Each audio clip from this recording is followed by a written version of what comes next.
क्या मांगे हैं, किन मांगों को लेकर से धरना प्रदर्शन किया जा रहा है? एक तो अभी वर्तमान में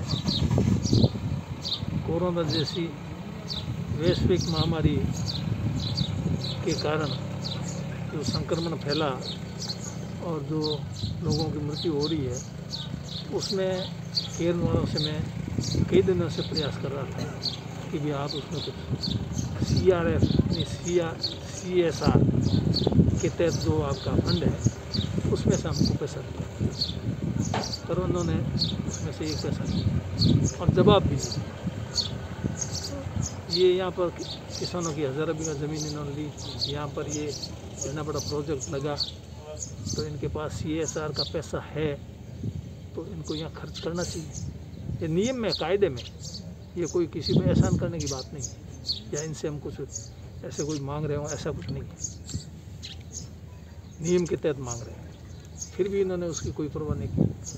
तब मजबूर होकर के इस CSR से फंड से पैसा हमारे यहाँ भी इस खास करके कोरोना की बीमारी के लिए जो भी ज़रूरत है उसके हिसाब से हमें फंड दिया। धरना आज दूसरा सांकेतिक है या लंबा चलने वाला है?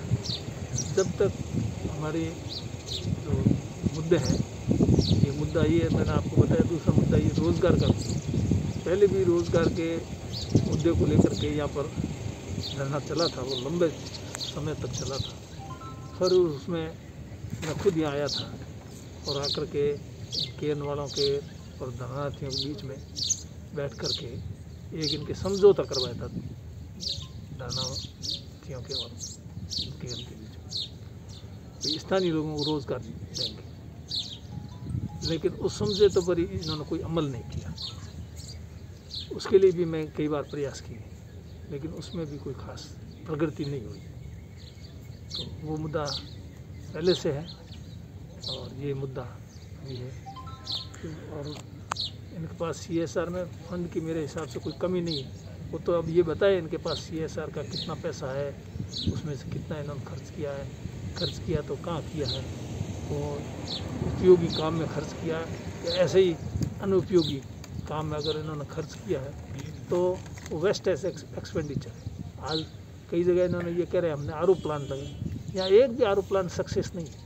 तो RO प्लांट पे जो भी उन्होंने पैसा खर्च किया CSR हेड के तहत, वो तो वेस्ट गया।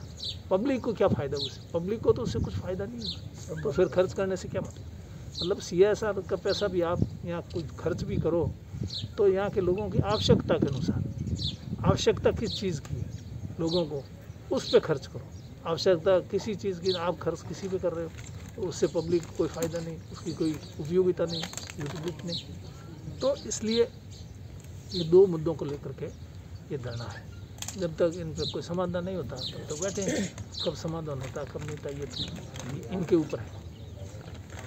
विधायक पद से आपने इस्तीफा सौंपा, उसको लेकर कुछ वो आपको पता है, इस्तीफा दिया, इसका आपको उसको लेकर आप आगे कोई तो बातचीत हुई? मैं आपको जानकर देता हूँ, इस्तीफा दिया और विधानसभा सचिवालय ने कह दिया, इस्तीफा पहुँच गया हमारे पास।